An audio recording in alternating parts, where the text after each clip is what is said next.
Nós temos falado um pouco, né? Eu fiz a live de segunda passada. Você sabe que as nossas lives agora estão acontecendo segunda, quarta e sexta, não mais terça e quinta, mas segunda, quarta e sexta. Eu continuo revezando com o Jean e com o John. E na segunda-feira passada, a gente falou um pouquinho sobre alegria. Por que esse tema é tão importante nós trabalharmos e nos envolvermos com ele? Porque quando você e eu fazemos isso, nós estamos recebendo, usufruindo, desfrutando dos princípios da palavra de Deus. A nossa alegria, ela não depende das circunstâncias, ela desfruta das circunstâncias, ela nos leva ao êxtase, à felicidade, às emoções, e essas são muito bem-vindas de forma saudável, não é? Mas veja bem, em meio às tribulações, nós podemos desfrutar de alegria, de paz, de descanso, de confiança, de esperança.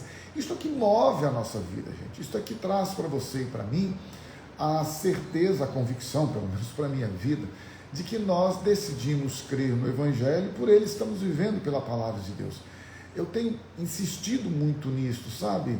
Nós decidimos viver à luz das Escrituras Sagradas, e a Bíblia diz que aquele que vive pela palavra deve andar na luz. Gente, nada que é trevas, nada que indique escuridão, trevas, omissão, pecado, deve fazer parte da nossa vida, porque nós temos sido chamados para viver diante do Senhor em santidade e justiça perante Ele todos os dias da nossa vida. Não é uma coisa dominical. No domingo eu sou santo, no domingo eu vou na igreja, confesso todos os meus pecados da semana, e depois que eu faço isto, eu estou me sentindo mais leve e pronto para começar a segunda-feira com as mesmas mentiras, com os mesmos pecados, com as mesmas trevas da sexta-feira ou do sábado. Que Deus tenha misericórdia de nós e não nos permita jamais nos tornarmos religiosos, hipócritas, crentes carnais, mas que Ele, pela sua graça, bondade, pelo seu amor, pela sua misericórdia, nos alcance, convencendo-nos com o seu Espírito Santo de que precisamos ser livres do pecado, livres desta natureza perversa, maligna, iníqua, ímpia, uma natureza que tende sempre à desobediência e não à obediência. Então, quando você e eu experimentamos esta graça regeneradora, transformadora, libertadora, nós passamos a viver em um outro nível, onde nós estamos dispostos sempre a tratar na luz, sempre a andar na luz, sempre a reconhecer o nosso pecado e confessá-lo. Meu irmão, minha irmã, ninguém é impecável, nós somos livres do pecado, nós somos libertados da escravidão do pecado, mas continuamos finitos, limitados, sujeitos ao pecado. E se alguém pecar, o alvo, o propósito é vivermos em santidade e justiça. O propósito é não pecarmos, o propósito é estarmos sempre diante dele com gratidão nos nossos corações, com temor nos nossos corações, para vivermos para a glória dele. Mas se alguém pecar, não é algo que está estabelecido na nossa vida como regra, como fundamento, como base. Jamais nós, os cristãos, os que cremos em Cristo, não por causa de uma religião, mas por causa da pessoa de Jesus, o nosso Salvador, o nosso Redentor, o nosso Libertador, nós vivemos agora para louvar a Deus, para glorificar a Deus, para engrandecer a Deus. E este engrandecer nos leva então a uma vida de coerência, de bom senso, de equilíbrio. Ou seja, vivemos para a santidade, vivemos para a pureza, para a justiça, mas se pecarmos, Jesus Cristo, o justo, Ele é a propiciação não só pelos nossos pecados, mas pelos de todo mundo. Então nós podemos não só confessar, reconhecendo que Ele é o Senhor, que Ele é o Rei, que Ele é o soberano, como também você e eu podemos desfrutar da santidade, da justiça, da pureza que vem dEle, que é para a glória dEle, na verdade. E isto tudo que eu estou dizendo aqui corrobora para uma vida de alegria, que tem a sua essência, a sua base, o seu fundamento no fruto do Espírito. Olha que coisa maravilhosa, diz o salmista no Salmos de número 106, ele fala assim: aleluia, deem graças ao Senhor, porque Ele é bom, porque o seu amor dura para sempre. Gente, que coisa poderosa, que coisa maravilhosa, que coisa tremenda, você e eu rendermos graças ao nosso Pai Celestial, porque Ele é bom. A Bíblia está dizendo, olha, a misericórdia dele se renova, como Horácio, estou falando de mim, como eu tenho procurado aprender a exercer misericórdia. Porque muitas vezes, meu irmão e minha irmã, sem perceber, nós agimos com o perdão, é verdade, perdoamos, mas não agimos com misericórdia. E esta misericórdia, ela é fruto, olha só, gente, da paciência de Deus que nos alcança para a salvação. Olha que coisa poderosa. A misericórdia de Deus, ela leva com que Ele tenha paciência ao ponto de esperar que você e eu sejamos alcançados pela sua salvação, pelo seu amor e pela sua graça redentora. Por isso nós podemos dizer, o seu amor dura para sempre. Rendei graças, louvai, bendizei ao Senhor, porque Ele é bom, e a sua misericórdia, o texto diz, dura para sempre, o seu amor dura para sempre, a sua bondade dura para sempre. Então, como eu disse aqui, no meu crescimento, no meu desenvolver espiritual, mental, psíquico e, obviamente, de ação prática no dia a dia, né? Porque, como diz o pastor Carlos Alberto, o amor é aquilo que ele faz. Não adianta você dizer que ama o próximo e não ter misericórdia dele. Não adianta você dizer que ama o próximo, que perdoa o próximo e não agir com misericórdia, com compaixão para com ele. E lembrando sempre que sempre o mais próximo é com quem nós temos a maior dificuldade de aplicar estes princípios. Quando você tem misericórdia e compaixão de alguém que está sofrendo longe de você, você tem uma interação superficial. Ainda que você ore, ainda que naquele momento da notícia você se compadeça, você contribua, você disponha dos seus bens para socorrer o necessitado, o ferido, o desamparado, o marginalizado, o esquecido, o rejeitado. Mas isso passa, de certa forma rápido. Mas ter compaixão, ter misericórdia de quem está com você todos os dias, muitas vezes te ofendendo, te ferindo, te desprezando, te humilhando, te rejeitando, agir com graça, agir com amor, agir com misericórdia, agir com compaixão em relação a quem pensa diferente de nós, aceitar o outro, mesmo que ele pense, mesmo que ele entenda, mesmo que ele viva e haja diferente de nós, porque nós não somos juízes de ninguém. Gente, escuta o que Jesus disse, por favor, meu irmão. Jesus falou que no dia do juízo final, muitos serão surpreendidos com a maneira, a forma com que será aplicado a justiça, o juízo de Deus.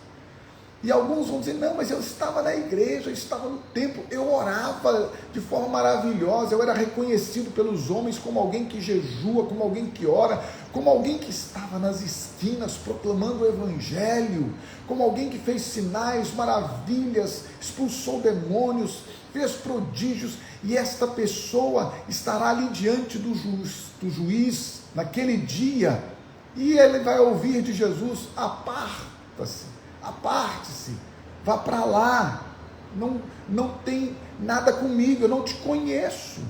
Mas o que é isso, Senhor? Eu estava lá pregando, eu era pastor, eu era pregador, eu era uma pessoa, um evangelista, eu estava fazendo a obra.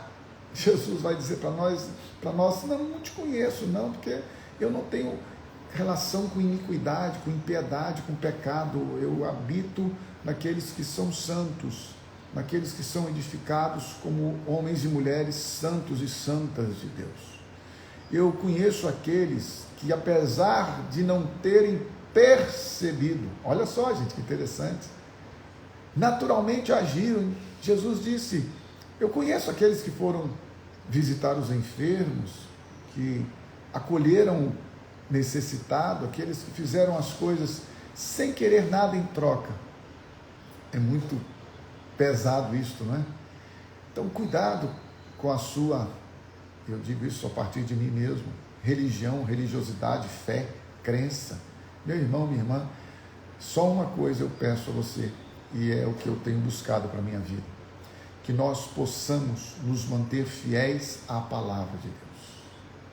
E manter-se fiel à palavra de Deus inclui não julgarmos o nosso próximo, não estabelecermos juízos sobre quem quer que seja o que ele estiver fazendo. Lembre-se, Jesus nunca rejeitou os pecadores, sempre os amou e os aceitou, falando-lhes a verdade e estabelecendo, sim, aquela mulher que foi pega no ato de adultério e que, segundo a lei de Moisés, deveria ser apedrejada fora dos muros da cidade.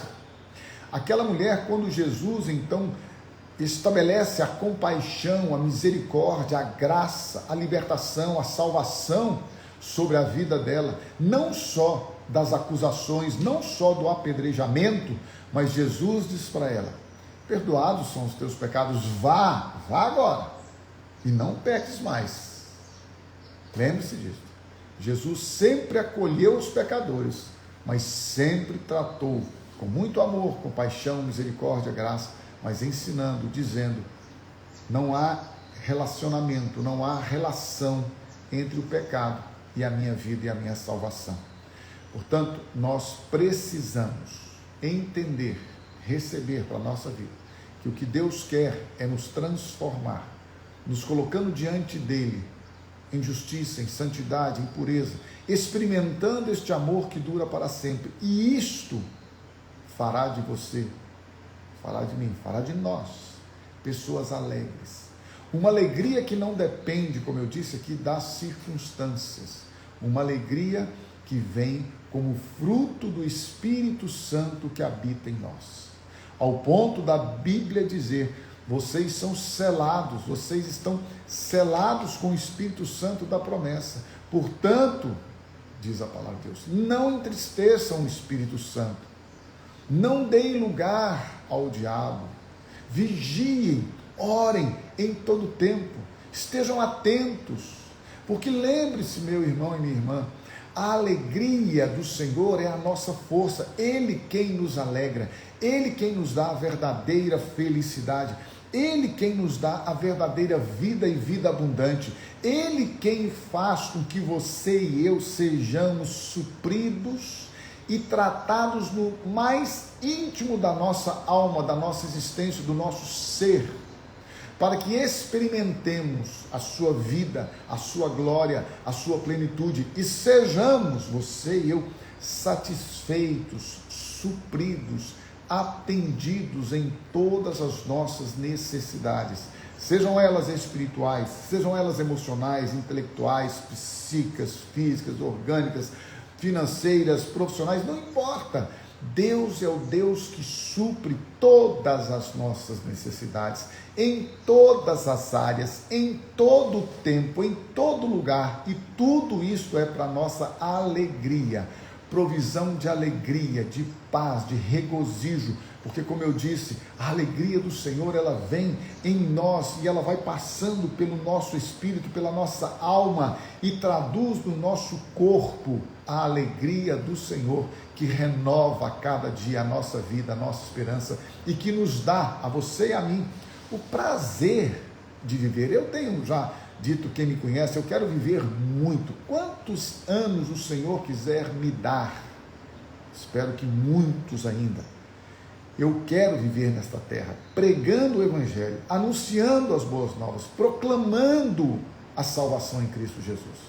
Se for para enfado, cansaço, se for para ficar inválido, enfermo, vegetando, sem saúde, sem lucidez, eu já pedi a Deus, me leva, Senhor. Não quero ficar aqui sem um propósito, porque para mim Não existe outro propósito melhor, fundamental, de base, como ser e fazer discípulos de Jesus. Quando você é discípulo, você faz discípulos. E quando você experimenta isso, a salvação e a proclamação, o ser e fazer discípulos de Jesus, isso enche a nossa vida de alegria e de prazer. Eu tenho prazer de estar nesta terra, alegria de viver nesta terra, com o propósito de anunciar, proclamar a palavra de Deus, o evangelho da salvação em Cristo Jesus, o amor dele, que segundo o salmista, dura para sempre. Portanto, experimente, louve a Deus, engrandeça ele. Nesta manhã, tire um tempo para render graças, para agradecer, para louvar a Deus pelas maravilhas que ele tem feito, por tudo que ele vai fazer, e tenha certeza, aquele que começou esta linda, maravilhosa, boa, perfeita obra de salvação na sua vida, ele mesmo vai aperfeiçoá-la até a volta, até o dia de Cristo Jesus, o nosso Senhor.